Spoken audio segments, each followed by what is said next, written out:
दोस्तों नमस्कार। दोस्तों राज ठाकरे महाराष्ट्र की राजनीति में अपना स्थान तलाशने में लगे हैं, लेकिन कोई ठोर ठिकाना नहीं मिल रहा है। पिछले दिनों वो उद्धव ठाकरे से मिले तो पूरे महाराष्ट्र के अंदर ऐसा जश्न मनाया गया जैसे अब पता नहीं पूरे महाराष्ट्र की पॉलिटिक्स में ये तो तूफान ला देंगे। लेकिन पहला ही प्रयोग महाराष्ट्र का बेस्ट का चुनाव था।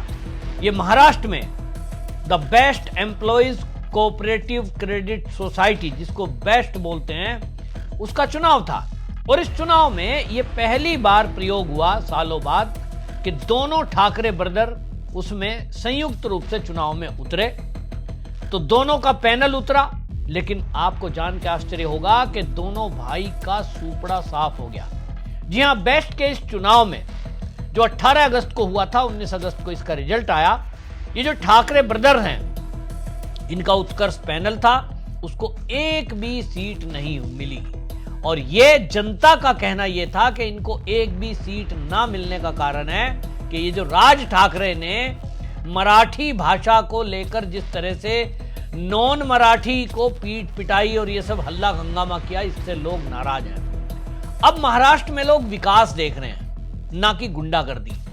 अब वहां वो शिव सैनिकों के द्वारा हो हल्ला गुल्ला ये जो किया जाता था हिंदुत्व के नाम पर, अब उसकी भी महाराष्ट्र की आज की पीढ़ी में कोई जगह नहीं है। लोग देख रहे हैं कि नेशनल हाईवेज बन रहे हैं, रेलवेज बन रहे हैं, मेट्रो आ रही है, बुलेट ट्रेन की बात चल रही है, समुद्र पे पुल बन रहा है, और ये सब मोदी के कार्यकाल में आ रहा है। तो भारतीय जनता पार्टी की या उसके सहयोगी संगठनों की महाराष्ट्र में लोगों को ये लगता है कि जरूरत है। और ऐसे लोग जो मारपीट की बात करते हों, धरना प्रदर्शन की बातें करते हों, कट्टरवादी सोच की बात करते हों, उनको लोगों ने बुरी तरह नकार दिया। इस चुनाव में ये साफ हो गया। अब जब ये प्रयोग विफल हो गया, इनको लग रहा था कि उद्धव ठाकरे के साथ खड़ा हो जाऊंगा तो कुछ आधार होगा, डबल ताकत होगी। और ये एक प्रयोग भी था, क्योंकि अभी बीएमसी का चुनाव होना है। तो बीएमसी के चुनाव के पहले एक तरह से ये आजमाइश थी कि दोनों भाई मिलकर के क्या धमाल कर सकते हैं। लेकिन हुआ तो सूपड़ा साफ। अब इसीलिए राज ठाकरे के बारे में ये कहा जा रहा है, हालांकि उस पर महाराष्ट्र के सीएम देवेंद्र फडणवीस ने मना किया, लेकिन मना तो करते ही है। चुनाव के रिजल्ट आने के तुरंत बाद जिस तरह से यहां देखा कि अब ये जो पैनल था इनका, उत्कर्ष पैनल, राज ठाकरे उद्धव ठाकरे का, उसका तो सूपड़ा साफ हो गया। और बैस पटपेथी में 21 सीटों के लिए जो चुनाव हुआ था, उसमें शशांक राव पैनल के 14 लोग जीते।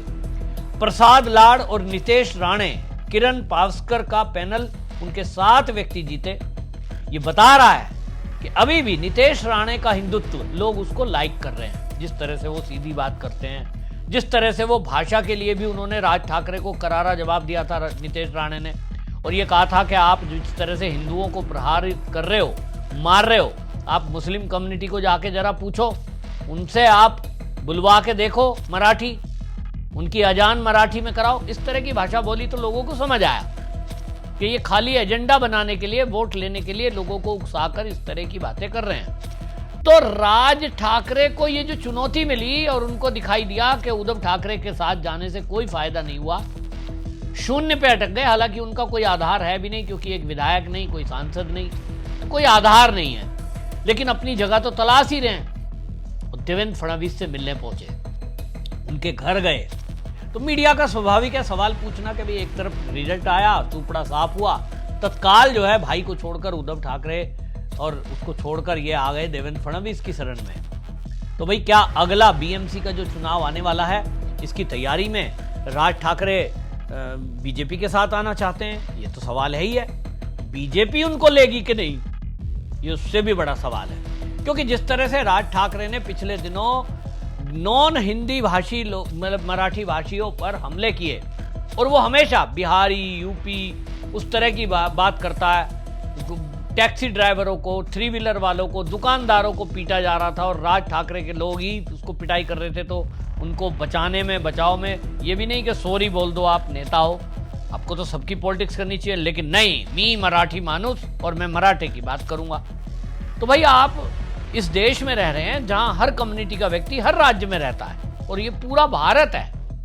हमारी तो संस्कृति ऐसी है कि अगर बद्रीनाथ केदारनाथ मंदिर उत्तराखंड में है तो वहां पर दक्षिण के राज्य का कोई पंडित पुजारी होगा, और जो उत्तराखंड के पंडित पुजारी हैं वो दक्षिण के राज्यों में जाकर के पूजा पाठ करेंगे। कि क्यों व्यवस्था बनाई गई हमारे शंकराचार्य द्वारा? इसलिए बनाई गई क्योंकि ये पूरा भारत, पूरे सनातनी हम एक हैं, इसको भाषा में और जातियों में ना बांटा जाए। लेकिन नेताओं की कोशिश होती है कि बांटो और राज करो। ये अंग्रेजों की पॉलिटिक्स थी। तो इसलिए आज संत महात्मा भी इस बात को अब दोबारा से कहते हैं कि कटोगे तो बटोगे, और इसलिए एक रहो।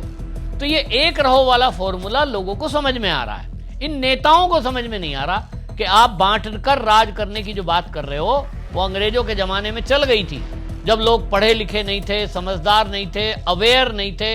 एक वर्ग विशेष लोग पढ़ते थे, बाकी लोग अपना मेहनत मजदूरी कर रहे हैं, कोई खेती वाला खेती कर रहा है, अपने काम से काम रखते थे।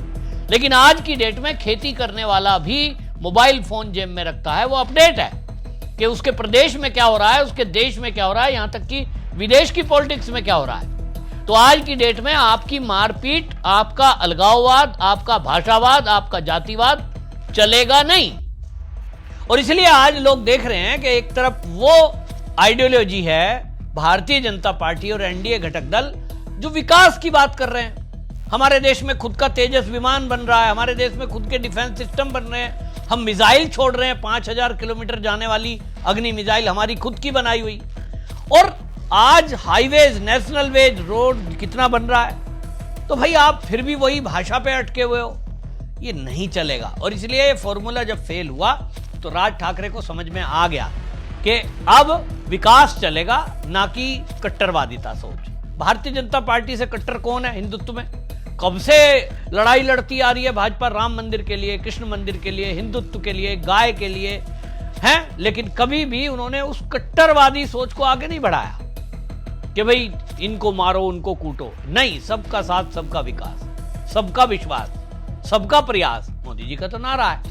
तो लोगों को मोदी का फॉर्मूला समझ में आ रहा है, इसलिए राज ठाकरे को समझ में आ गया कि भाई तुम्हारा दाल गलेगी नहीं। अगर उद्धव के साथ जाके खड़े हो गए तो वो जीरो के साथ किसी भी चीज की गुणा करो, जीरो ही आता है। तो वो समझ में राज ठाकरे को अगर इक्वेशन आ गई है तो वो एनडीए के साथ आएंगे।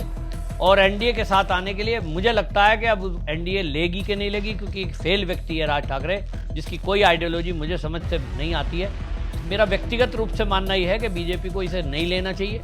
हालांकि बीएमसी चुनाव में कहीं किसी कोने में 2-4 कॉरपोरेट जरूर इनके आ सकते हैं, लेकिन जिस तरह की भाषा राज ठाकरे बोलते हैं, यही भाषा अगर उन्होंने जारी रखी तो मेरी व्यक्तिगत राय भाजपा को है कि भाजपा अपना नुकसान करेगी।